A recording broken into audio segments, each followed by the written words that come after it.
Hello डीएफएक्स community अस्सलाम वालेकुम। कैसे हैं आप सब? आई होप कि आप सब ठीक होंगे और खैरियत से होंगे। वीकेंड बहुत अच्छी तरीके से एंजॉय किया होगा। So now we are here with weekly analysis from 7 July to 11 July. So सबसे पहले हम बात करते हैं ये अपने फंडामेंटल न्यूज़ की तरफ। अगर हम देखें तो 7 जुलाई कल मंडे है, कल कोई न्यूज़ नहीं है। देन 8 को भी नहीं है यूएसडी की, 9 को और 10 को, मीन्स वेडनेसडे और थर्सडे को हमारे पास यूएस डॉलर्स की दो इम्पॉर्टेंट न्यूज़ेस हैं और इसमें हमें मार्केट में कुछ एक्सेप्शनल मूव्स जो हैं वो देखने को मिल सकते हैं। ऑलराइट, सो अब हम चलते हैं टेक्निकल एनालिसिस की तरफ। सो यहाँ पर हमारा ट्रेडिंग भी ओपन है, एक्सयू का चार्ट है, वीकली वीकली चार्ट है। ओके, तो यहाँ पर अगर आप देख सकते हैं कि ओवरऑल आपको एक जो है बुलिश ट्रेंड देखने को मिल रहा है। ठीक है, तो बुलिश है सारी मार्केट, लेकिन अगर हम वीक देखें तो यहाँ पर वीक जो है वो हमारा कंसोलिडेट कर रहा है। वीकली चार्ट जो है वो हमारा कंसोलिडेट कर रहा है। ओके, यहाँ से मार्केट इस तरह ऊपर अप डाउन इस तरह करके जो है वो मूवमेंट दे रही है। लेकिन इसमें हमने क्या करना है कि हमने ट्रेंड को आइडेंटिफाई करना होता है, तो हम उसे स्मॉलर टाइम फ्रेम्स में भी देख लेंगे और वीकली भी देख लेंगे कि वीकली क्या करना चाह रहा है। ठीक है, तो यहाँ पर देखें, मैंने आप लोगों को लास्ट वीक भी बताया था कि मार्केट में कुछ सेलिंग एक्सपेक्टेड है इस एरिया से। तो यहाँ से अल्हम्दुलिल्लाह जो है वो रिजेक्शन आई भी है।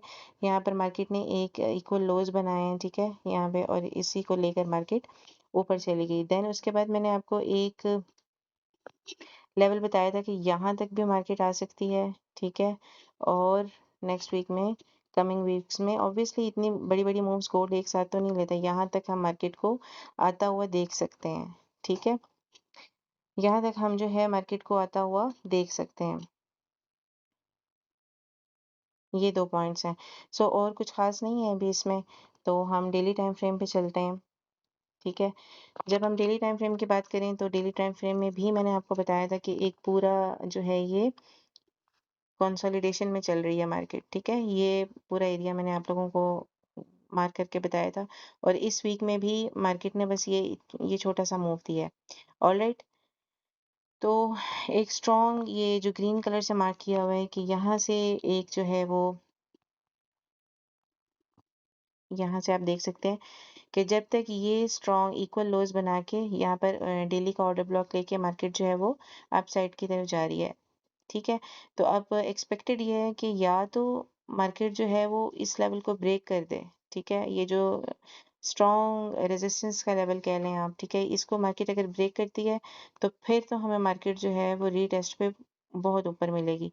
ठीक है, और दूसरा सिनेरियो इसका ये है कि अगर मार्केट डाउन आती है, ठीक है, क्योंकि ये प्री मार्केट एनालिसिस है तो मार्केट में कुछ भी 100% नहीं होता। अगर मार्केट जो है वो डाउन आती है, ठीक है, अगर इसको सेलिंग में ही आना है, अगर मार्केट डाउन आती है और इस स्ट्रॉन्ग जो डिमांड जोन है अगर इसको ब्रेक करती है, ठीक है, तो देन हम इसको इसके रिटेस्ट से इसको हम डाउन देख सकते हैं आने वाले दिनों में, आने वाले वीक्स में। ठीक है, लेकिन हम हैं इंट्राडे ट्रेडर्स और हमें चाहिए होती हैं डेली की ट्रेड्स। सो यहाँ पर हमें देखने को ये भी मिल रहा है कि यहाँ पर मार्केट ने एक इंटरनल मार्केट स्ट्रक्चर को शिफ्ट किया है। ठीक है, इसकी लेबलिंग में मैं आपको करके दूंगी, लेकिन जस्ट मैं ये समझा रही हूँ। इंटरनली मार्केट ने जो है इसको शिफ्ट किया है डाउन साइड पे, और फिर जो है मार्केट, ये देख सकते हैं आप कि यहाँ पर एक एफईजी क्रिएट करके मार्केट ऊपर गई है और अब यहाँ से मार्केट को इधर तक तो लाजमी जाना चाहिए। ठीक है, यहाँ तक 67 66 के एरिया तक तो मार्केट को अपसाइड पे जाना चाहिए। एंड देन ऊपर हमारे पास यहाँ पर एक स्मॉलर टाइम फ्रेम्स में जाके देखेंगे तो यहाँ पर एक हमारे पास जोन है, यहाँ से हमें कुछ ना कुछ सेलिंग जो है वो मिल सकती है। ठीक है, इसको हम कर देते हैं पिंक। ठीक है, तो बाकी बाइंग के लिए भी देखते हैं और सेलिंग के लिए भी। ये अभी हम हाई टाइम फ्रेम्स पे हैं, अब देखते हैं H4 में क्या हो रहा है। जब हम H4 की बात करने के लिए आएंगे तो हम यहाँ पे देख सकते हैं कि H4 में देखें, यहाँ पर एक स्ट्रक्चर जो है वो हुआ था। यहाँ पर स्ट्रक्चर जो है वो ब्रेक हुआ था और यहाँ पर एक पैटर्न भी फॉर्म हो रहा है। ठीक है, यहाँ से मार्केट ने एक पीओ आई था, यहाँ से मार्केट ने ये पीओ हमने यहाँ से ट्रेड भी की थी और यहाँ से मार्केट जो है बाय चली गई थी, लेकिन स्टिल थोड़ी सी करेक्शन और होनी चाहिए। तो मार्केट को इस लेवल से जो है, इस लेवल से दोबारा से उठना चाहिए। ठीक है, ये एक लेवल है, यहाँ से मार्केट को दोबारा अपसाइड की तरफ जाना चाहिए। ठीक है, इसको हम थोड़ा सा मार्क भी कर लेते हैं इस तरह, ये लेवल है। ठीक है,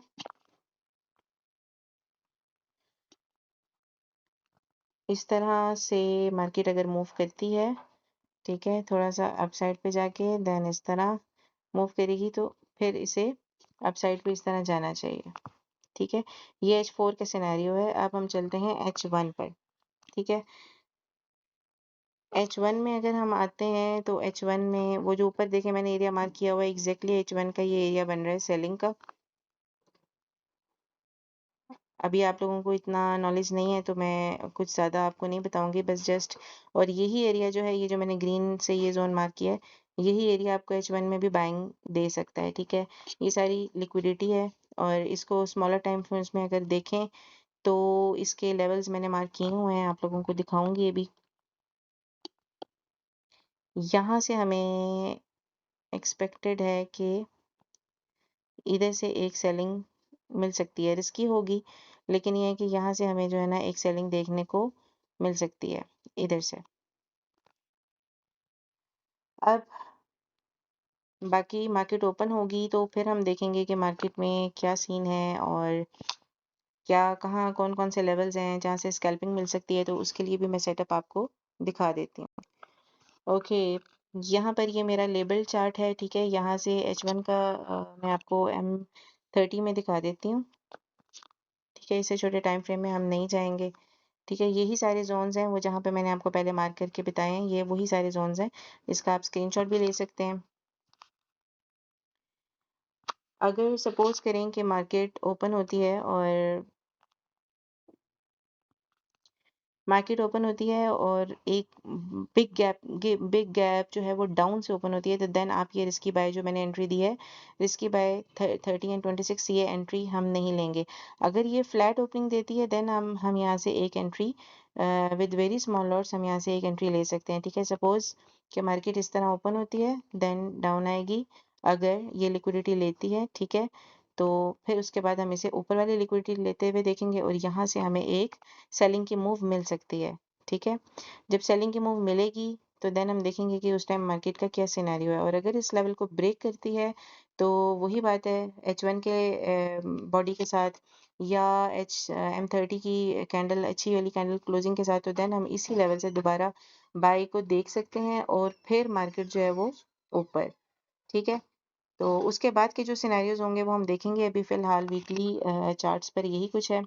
ठीक है, अगर हम M13 पे जाएं, M15 पर जाएं, तो M15 के भी यही लेवल्स हैं। ठीक है, M15 के भी यही लेवल्स हैं, ऑलमोस्ट ऑलमोस्ट यही लेवल्स हैं। और अगर मार्केट बहुत डाउन आए तो ये जो PDL का एरिया है, ये एरिया है यहाँ, तो यहाँ से भी आपको स्कैल्प्स मिल सकते हैं, लेकिन हमें यही चाहिए कि हमें थोड़ा सा वेट करना चाहिए। मंडे है कल, मार्केट को देखना चाहिए कि मार्केट किस साइड पर जा सकती है और किस साइड पर जाना चाहती है। उसके बाद हम कुछ और भी प्लानिंग्स वगैरह डन कर लेंगे। बाकी ये सारी वीकली जो है वो सारे एनालिसिस थे, ज़रूरी नहीं है कि ये एक ही दिन में सारे जोन्स फिलअप हो जाएं। ठीक है, इसका आप स्क्रीनशॉट भी ले सकते हैं। H1 के लेवल्स हैं 3300 to 94 वाला, ये जो एरिया है ये बहुत अच्छा साबित हो सकता है, ये आपके लिए स्विंग ट्रेड्स भी बना सकता है। ठीक है, ऊपर जो ये 330804 ये रिस्की है, यहाँ पर आपको स्कैल्प्स मिल सकते हैं। ठीक है, जहाँ पर रिस्की लिखा होता है वो स्कैल्पिंग एरियाज होते हैं। सो अभी के लिए सिर्फ इतना ही है, और अगर मार्केट ये एरियाज ब्रेक कर देती है, ठीक है, ये वाले जो एरियाज हैं इनको इसको अगर मार्केट ब्रेक कर देती है, यहाँ से आपको स्कैल्पिंग मिल सकती है, और ये हमारा जो है वो मेन टारगेट हो सकता है। ठीक है, 3390 का एरिया जो है ये हमारा मेन टारगेट हो सकता है। ये स्मॉलर टाइम फ्रेम्स की आपको बात बता रही हूँ। उसके बाद जो सीन बनेगा वो फिर हम देखेंगे कि क्या सीन है, उसके साथ साथ अकॉर्डिंगली आप लोगों को ब्रॉडकास्ट में गाइड कर दिया जाएगा। और आई होप कि आप लोगों को समझ आ गया होगा इसका, और आप लोग स्क्रीनशॉट लेना चाहें तो बेशक ले सकते हैं। फिर मिलते हैं इंशाल्लाह ताला कल मार्केट ओपनिंग के बाद, देखेंगे कि क्या सीन्स हैं। टिल देन टेक केयर, अल्लाह हाफिज।